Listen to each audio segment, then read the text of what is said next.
Hello दोस्तों, आपका मेरे चैनल प्यारी कहानियाँ में स्वागत है। बेशकीमती, जैसा इस कहानी का शीर्षक है दोस्तों, ये कहानी भी उस तरह की ही है।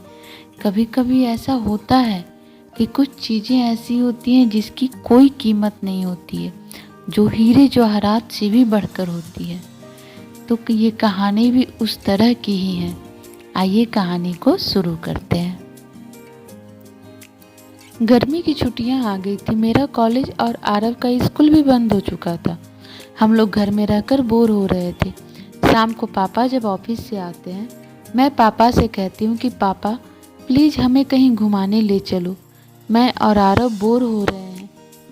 प्लीज़ पापा, प्लीज़ प्लीज़ प्लीज़। हम लोग जिद करने लगते हैं। आरव भी जिद करने लगता है। हाँ पापा, हमें ले चलिए ना कहीं घुमाने। माँ किचन में खाना बना रही होती है। वह भी हाथ पोंछते हुए आती है और कहती है, सुनिए जी, बच्चे इतने जिद कर रहे हैं तो एक बार आप अपने बॉस से बात करिए ना। क्या वह कुछ दिन की छुट्टी नहीं देंगे? फिर पापा बोलते, ठीक है, देखता हूँ। हम लोग दूसरे दिन पापा के ऑफिस से आने का वेट करते रहते हैं कि पता नहीं बॉस अंकल ने क्या कहा होगा। शाम को जब पापा ऑफिस से आते हैं, मैं दौड़ते हुए आकर पूछती हूँ कि पापा, बॉस अंकल ने क्या कहा। पहले तो पापा थोड़ा उदास होने का नाटक करते हैं और बोलते हैं, क्या बताऊँ बेटा। पापा की बात सुन हम लोग भी उदास हो जाते हैं। फिर वह बोलते हैं, बॉस ने 1 सप्ताह की छुट्टियां दी हैं, और पापा मुस्कुराने लगते हैं। पापा की बात सुन हम लोग बहुत खुश हो जाते हैं। फिर पापा बोलते हैं कि जाना कहाँ है, तुम लोग जल्दी से डिसाइड करो। माँ बोलती हैं कि चलिए ना गांव चलते हैं, बहुत दिन हो गया है गांव गया हुआ। आपका काम, बच्चों की पढ़ाई के कारण वक्त ही नहीं मिलता है। हम लोग बहुत खुश हो जाते हैं, कितने दिनों बाद गांव जाना है। फाइनली हम लोग के गांव जाने का प्रोग्राम फिक्स हो जाता है। मैं तो बहुत खुश थी कि कितने दिन बाद हम लोग गांव जा रहे हैं। हम लोग अपनी कार से बाई रोड ही गांव जाते हैं। रास्ते में हम लोग बहुत मस्ती करते हैं। फिर माँ बोलती है कि 1-2 दिन तो घर की साफ सफाई में ही निकल जाएंगे, क्योंकि गांव के घर में ताला लगा रहता था। दादाजी तो पापा जब छोटे थे तभी गुजर गए थे, और दादी माँ भी 2 साल पहले ही गुजर चुकी थी। इस बीच गांव जाना भी नहीं हो पाया था किसी का। खैर कोई नहीं, थोड़ा हाथ मैं भी बटा दूंगी। घर के बगल में चाचा चाची रहते थे। वह हमारे लिए खाना बना कर रखे हुए थे। हम लोग उन्हीं के यहाँ सो गए। दादाजी हमें रात में बहुत अच्छी कहानियाँ सुना रहे थे। सुबह हम लोग अपने घर में आए। पापा ने जब घर का ताला खोला, घर बहुत ही गंदा था। सारा दिन घर की साफ सफाई में ही निकल गया। मैंने भी थोड़ा बहुत काम किया। दूसरे दिन माँ बोली कि जो गोदरेज है और दीवान है, एक बार उसे भी साफ कर दिया जाए। बहुत दिन से वह भी साफ नहीं हुआ है। पापा बोलते हैं कि तुम दीवान साफ कर लो, मैं गोदरेज साफ करूँगा, क्योंकि उसमें मेरी बहुत ही कीमती चीज़ है जो कहीं खो ना जाए। पापा की बातें सुन मैं पापा से पूछती हूँ कि क्या है पापा उसमें। पापा बोलते हैं कि कुछ नहीं बेटा, है कुछ खास, लेकिन बताते नहीं हैं। मैं भी सोच में पड़ जाती हूँ कि ऐसा क्या है कि पापा माँ को भी नहीं बोल रहे हैं करने को। फिर मैं सोचती हूँ कि कोई नहीं, जब पापा गोदरेज की सफाई करेंगे तो फिर मैं देख लूँगी।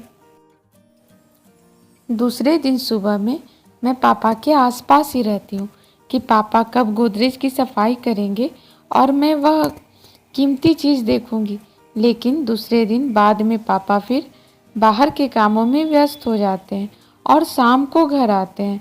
मुझे उस कीमती चीज़ के बारे में जानने की उत्सुकता और बढ़ती जाती है कि क्या है आखिर। मैं फिर पापा से पूछती हूँ, लेकिन पापा कुछ नहीं बताते हैं। अगले दिन जब पापा नाश्ता करते हैं तो मैं बोलती हूँ, चलिए ना पापा गोदरेज की सफाई करते हैं। पापा बोलते हैं कि अभी कुछ काम है बेटा, बाद में करूँगा। मैं बोलती हूँ, नहीं पापा प्लीज़ चलिए ना, काम बाद में कर दीजिएगा। मम्मी पूरे घर की सफाई कर चुकी है, सिर्फ गोदरेज ही साफ नहीं हुआ है। पापा बोलते हैं ठीक है चलो पहले यही कर लेता हूँ। मैं अंदर से बहुत खुश होती हूँ कि आज मैं उस कीमती चीज़ को देखकर ही रहूँगी। पापा जब गोदरेज की सफाई करते समय सारी चीज़ों को गोदरेज से बाहर निकालते हैं, उसमें एक बैग में कुछ रखा हुआ था। फिर वो सारी चीज़ों को गोदरेज में अच्छे से रख देते हैं। सिर्फ बैग बाहर रहता है। मैं उस बैग के चैन को खोलने लगती हूँ। मैं बहुत उत्साहित थी कि कुछ तो खास होगा इसमें, लेकिन यह क्या? इसमें तो बस एक शर्ट रखा हुआ है, वह भी इतनी पुरानी और इतने अच्छे से पेपर में।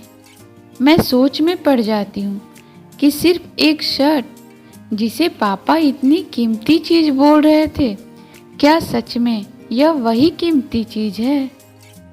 मुझसे रहा नहीं जाता है। मैं पापा से पूछती हूँ कि क्या पापा, क्या सच में यही वो कीमती चीज़ है जिसे आप बोल रहे थे? आखिर इसमें ऐसा क्या है? यह तो मात्र एक मामूली शर्ट है, वह भी बहुत पुरानी। पापा हंसते हुए बोलते हैं, बेटा यह कीमत इस शर्ट की नहीं है, बल्कि इससे जुड़ी भावनाओं की है। यह मेरे लिए हीरे जवाहरात से भी मूल्यवान है। और पापा की आंखों में आंसू आ जाते हैं। मैं पापा से पूछती हूँ कि पापा आखिर ऐसी क्या खास बात है इस शर्ट में?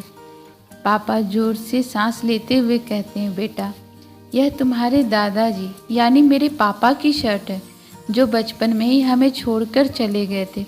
मैं उस समय बहुत छोटा था। मेरी माँ बहुत कष्ट से मुझे पाल पोस कर बड़ा की हैं। पापा कहते हैं, पता है बेटा तुम्हें, जब मुझे जॉब के लिए इंटरव्यू देने जाना था, उस समय मेरे पास अच्छे कपड़े तक नहीं थे जिसे मैं पहनकर इंटरव्यू देने जा पाता। तो माँ ने इस शर्ट को खुद मशीन पर ठीक कर मुझे दिया था। मैं जब ये शर्ट को पहना तो मुझे लगा जैसे मेरे पापा का आशीर्वाद मुझे मिल गया हो और उस इंटरव्यू में मेरा सिलेक्शन हो जाता है। मुझे अच्छी जॉब मिल गई। यह सब मेरे पापा के आशीर्वाद के कारण ही हुआ है। मुझे अपने पापा की कोई भी बातें याद नहीं है, क्योंकि मैं उस समय बहुत छोटा था। लेकिन जब मैं इस शर्ट को देखता हूँ तो मैं उन्हें महसूस करता हूँ। लगता है वह मेरे साथ ही हैं, मेरे पास ही हैं। इन बातों को बोलते हुए पापा भावुक हो जाते हैं। उनकी आंखों में आंसू मुझे साफ दिखाई दे रहे थे कि वो दादाजी को कितना मिस आज भी करते हैं। उस टाइम मुझे यह एहसास हुआ कि सच में कोई चीज़ कितनी मूल्यवान होती है, जिसकी कीमत कोई नहीं लगा सकता। सच में वह बेशकीमती होती है। फिर मैं पापा से बोली कि पापा, अगर आपको मेरी बातें बुरी लगी हो तो प्लीज़ मुझे माफ़ कर दीजिए। पापा ने कहा, नहीं बेटा, ऐसी कोई बात नहीं है। बस आज तुमने पूछा तो दिल की बात जुबान पर आ गई। और कोई बात नहीं है, तुम उदास नहीं हो। उस दिन सच में पापा की बात सुन मेरे मन में भी उस शर्ट के प्रति अलग ही भावना आ गई थी। सच में वह मुझे बहुत ही कीमती लग रहा था। आखिर कुछ तो खास ज़रूर था उसमें, जिसकी कीमत कोई नहीं लगा सकता है। दोस्तों, अगर कहानी अच्छी लगे तो चैनल को लाइक, शेयर और सब्सक्राइब ज़रूर करिएगा। Thanks for watching my video. Thank you.